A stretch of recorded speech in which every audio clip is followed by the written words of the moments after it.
My, what a lovely mortal he sent my way. Such a silly man, that Phaedros. Does he truly think I can't tell one of you from another? I can smell him on you. The sharp stench of fear and the desperation of a mortal who knows his time is running out.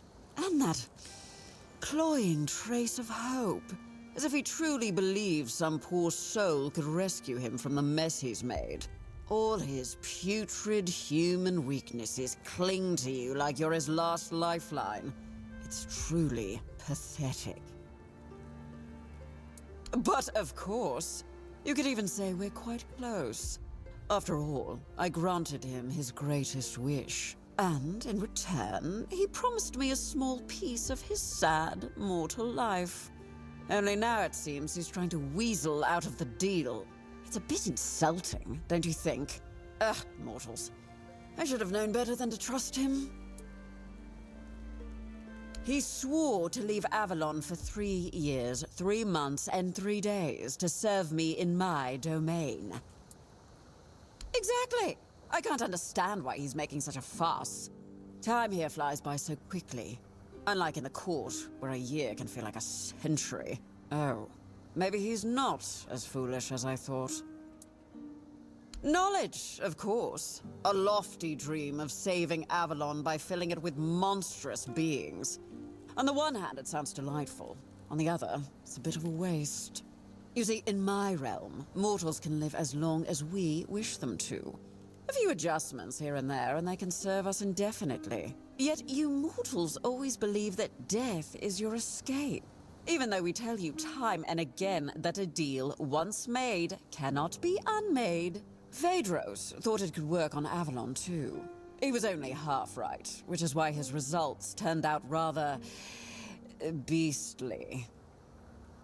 Well, you take a creature that shouldn't be alive, yet is, and you combine it with the human spark that has such a relentless drive for survival.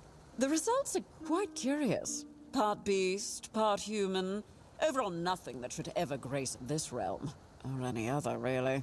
But he kept trying, that fool, and kept returning here, ranting that I tricked him and trying to break the deal.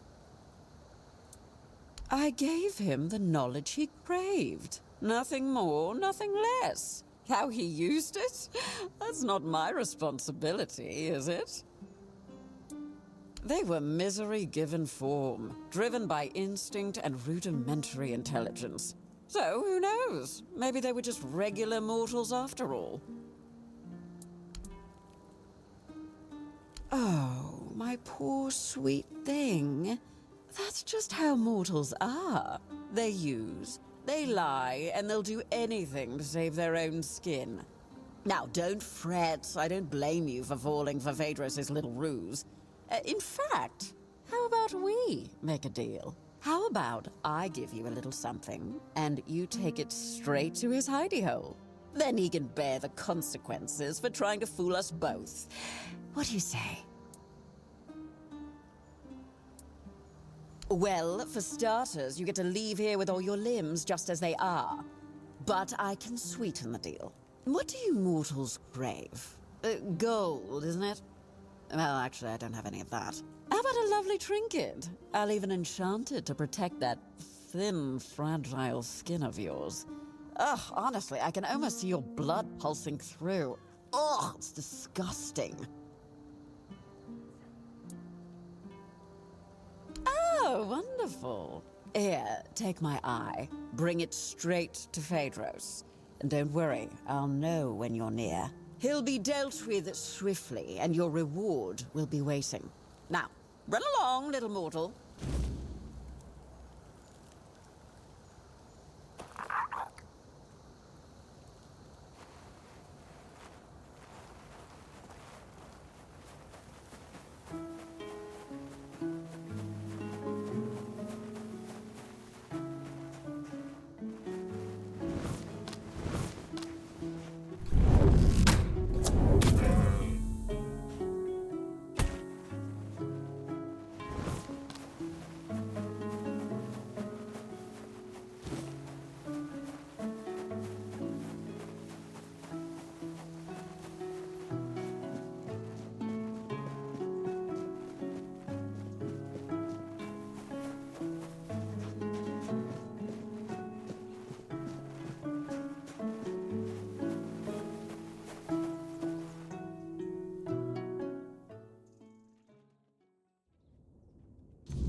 him!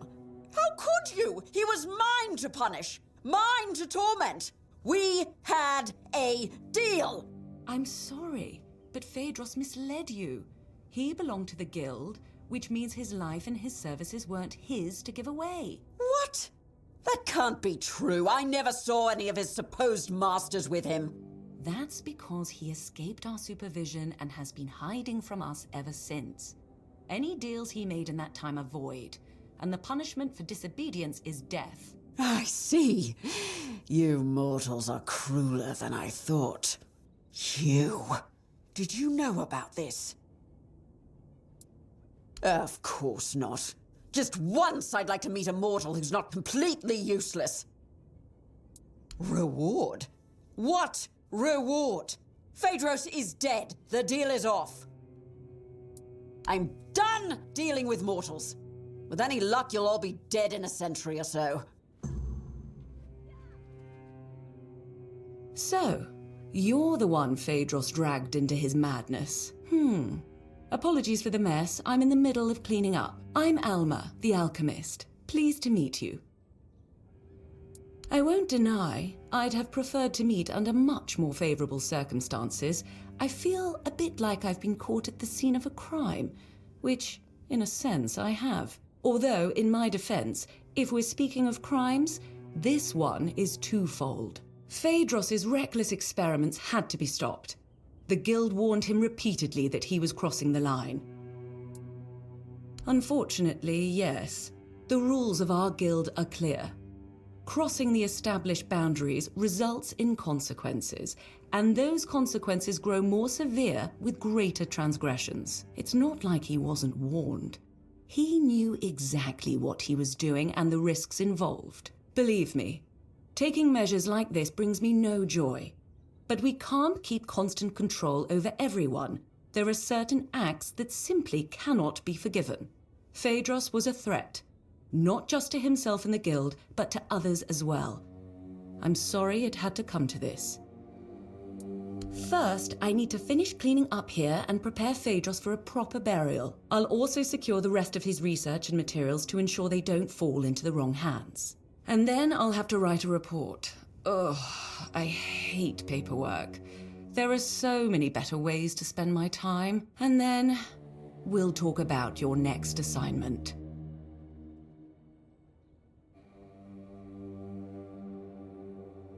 Now, that's better. Shame our meeting had to be under these circumstances. Believe me, not all alchemists act like Phaedros. You seem all right, though. Charles's calm demeanor confirms that. Tell me, what made you join the guild?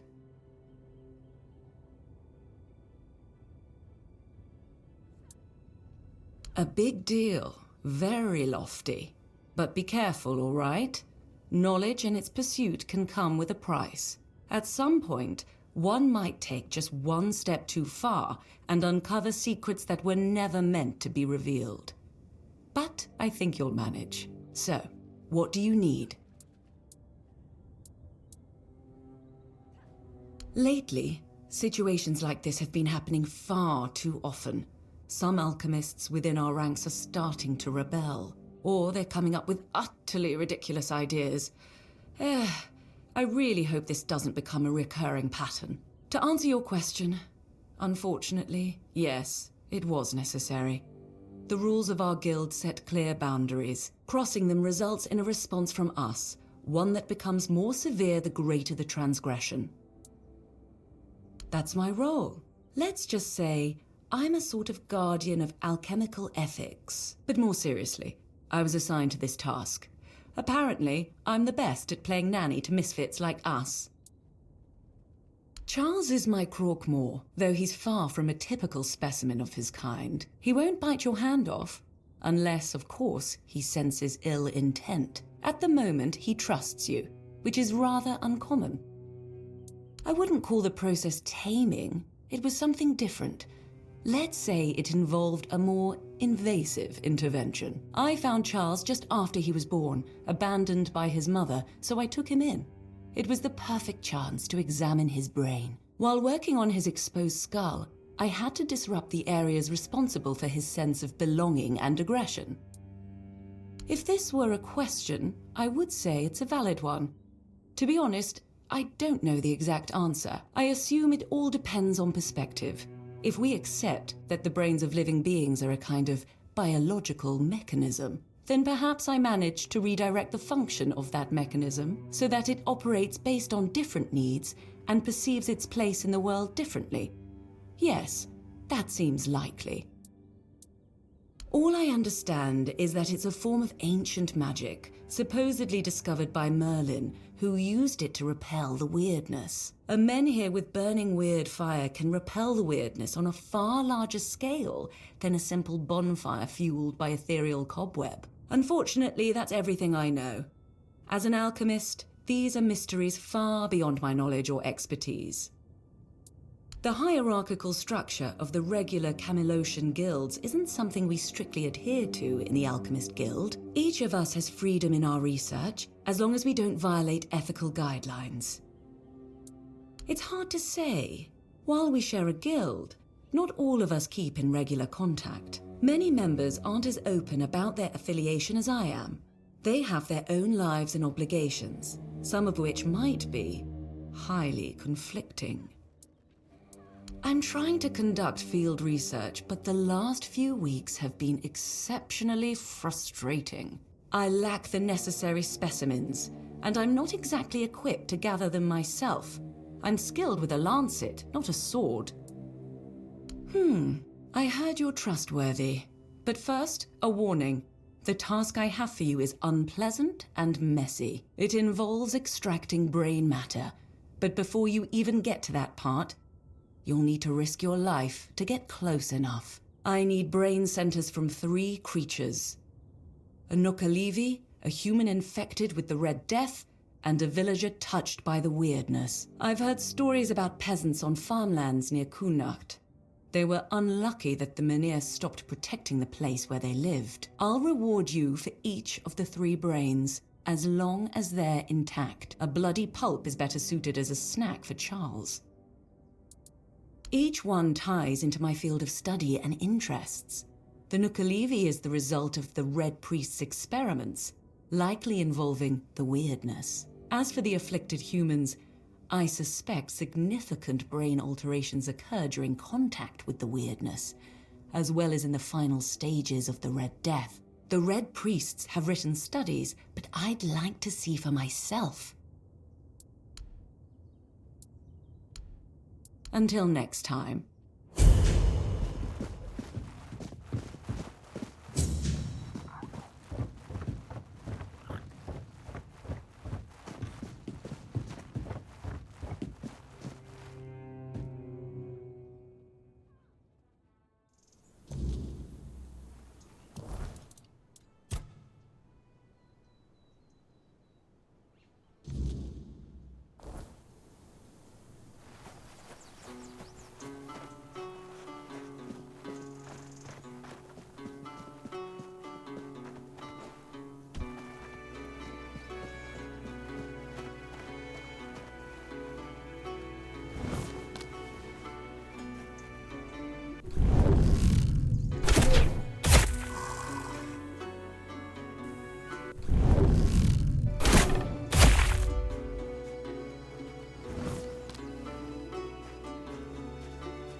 Are you a friend or a foe?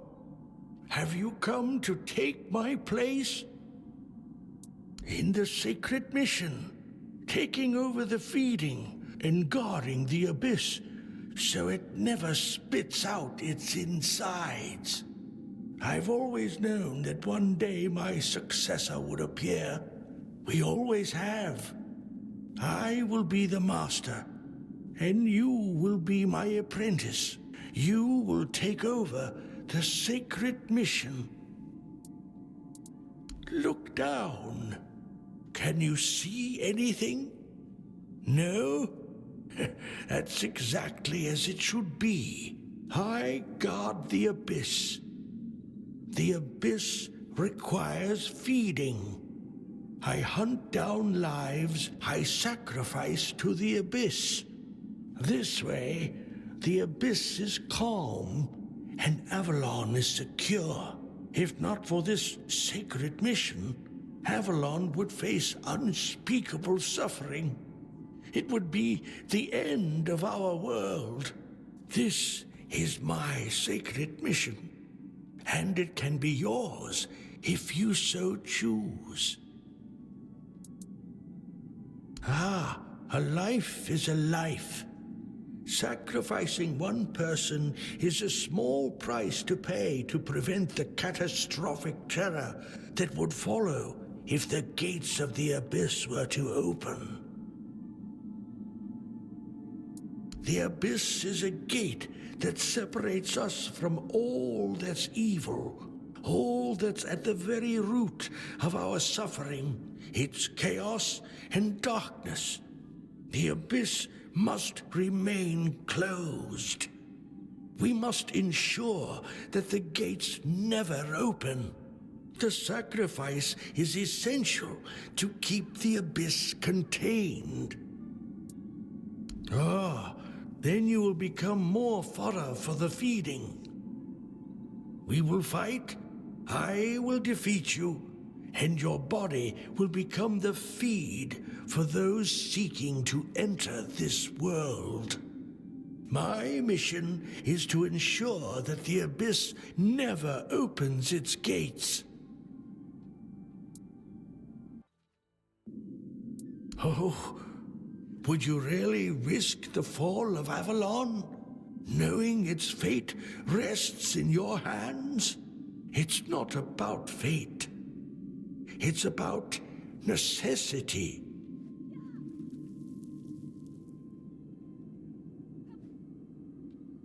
I respect your wisdom, my apprentice.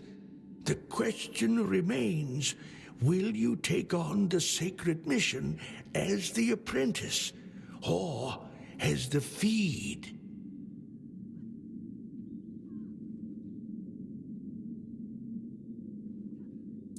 So, you have made your choice? I hope your soul proves noble.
You doing okay?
No need for that, is there?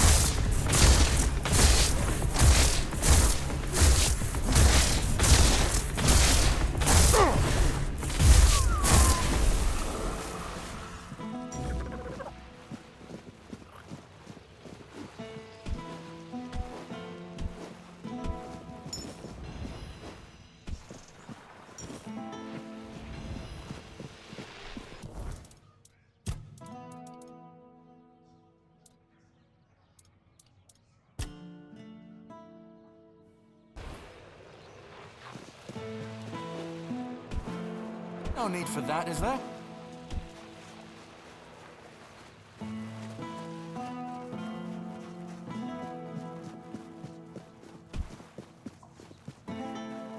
Have some spare food or coin?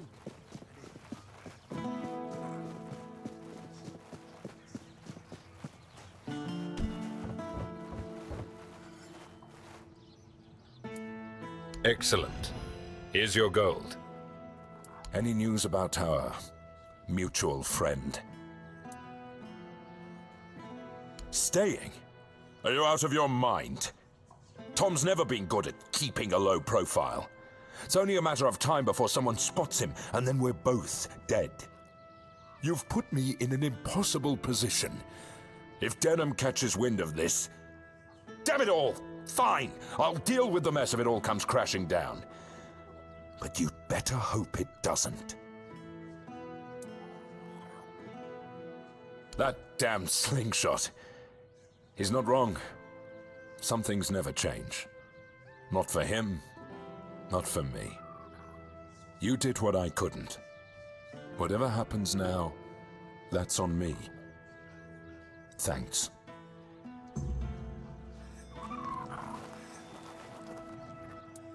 Tom and I, we weren't just friends. We were brothers. Not by blood, but by survival. We ran together, fought together, stole together.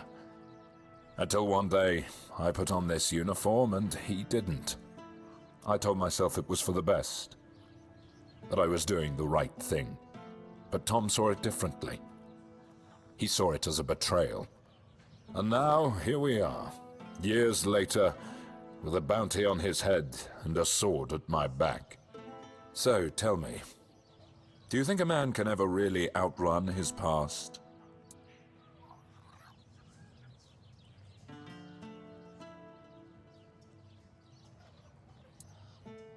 Aye, that's what I've come to think too. No matter how far you go, it's always right behind you, waiting for the day you finally slow down.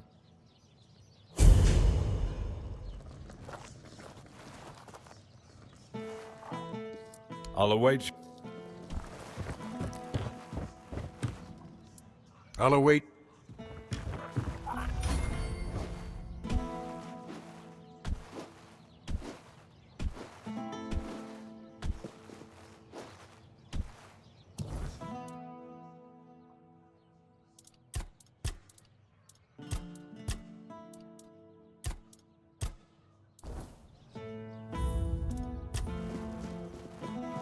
Spare a coin for the hungry.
The brain of a truly unique creature, though I do pity its existence. The conflict between such opposing instincts must be such a torment. Nakalevi are hybrids created by the Red Priests, certainly a cross between redcaps and goats, though other animals were likely involved in the experiments. Regardless, thank you. I'm glad you came out unscathed. Here's your payment. Thank you. I trust you took the necessary precautions. The plague is known for its high contagion rate. I must admit, this is an important moment for me, for various reasons. I will soon begin the brain examination. Thank you again. Poor soul. I only hope his consciousness completely vanished, sparing him any awareness of this nightmare. Since the weirdness began to re-emerge, cases like this have sadly become more common. Thank you. I hope that through these studies I can better understand the connection between our biology and the weirdness. So, it seems we're almost done. But I must ask for your help with one last matter. Before we met, I made contact with Dalriata trappers who agreed to get me the brain of an ice weaver. Out of their group, only 2 survived. Let's just say they've been making some threats. I need you to go to the exchange for me. Can I count on you? They belong to the Svein tribe, but were banished for some reasons. To be honest, I don't care. I just wanted a group of folks who knew the Forlorn Swords well. I assumed they could handle it without too much trouble. Don't expect a warm reception. They're cold, harsh people, and given their current emotional state, well, it's a dangerous mix. We initially planned to meet in a location I could easily access, but after what happened to their folks, they've made some specific demands. Here's the location and the gold I promised them for the task. Don't try to negotiate. The amount has already been agreed upon. Once it's done, find me. I'll be nearby. However, I'd prefer not to attend the meeting. It might unnecessarily escalate the situation. Until next time.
Help a soul out on your journey.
Have some spare food or coin?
Ah, so you've chosen to wrangle unwilling lives and cram them inside.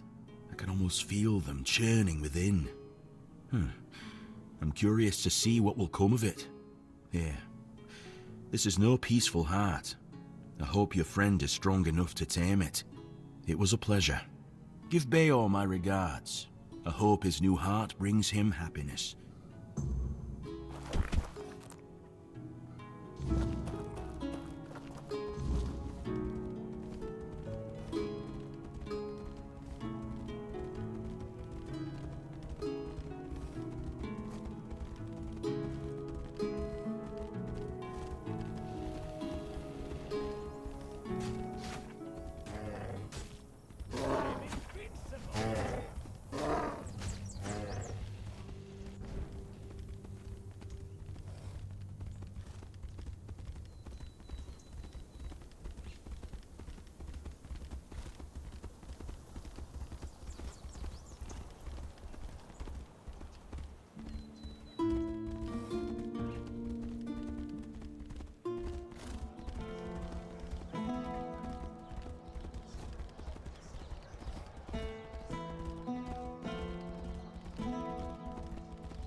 You're just in time. The forge is ready.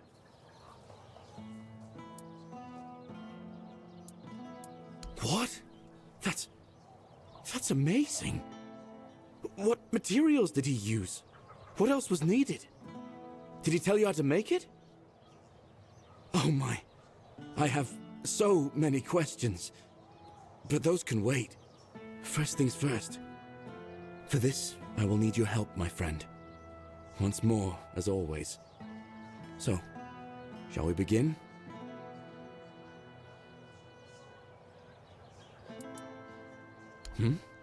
Reconsider? And then what? Live with this failing heart, wondering how much longer it'll last? Waiting for the moment when the smallest thing, some bad word or stupid quarrel, shatters it completely? Why, in your opinion, should I back out now? Give me one good reason.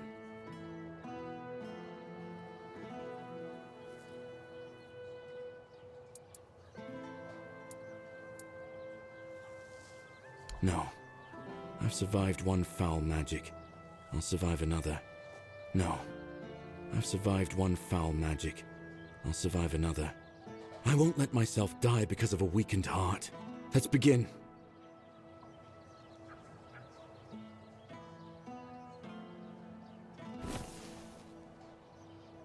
I suppose that's it. Surprising how simple it is to look into someone's heart and tear it out, isn't it? It's different. Everything looks a bit like it's mired in fog. But I don't feel bad. In fact, I feel good. I feel stronger. I guess more will become clear with time. For now, I'll just have to wait and see. The measure of my debt to you is 2 hearts. I don't know how a man could ever repay something like that. I'll be going back to work. Visit me sometime. Don't be a stranger. Got something for me?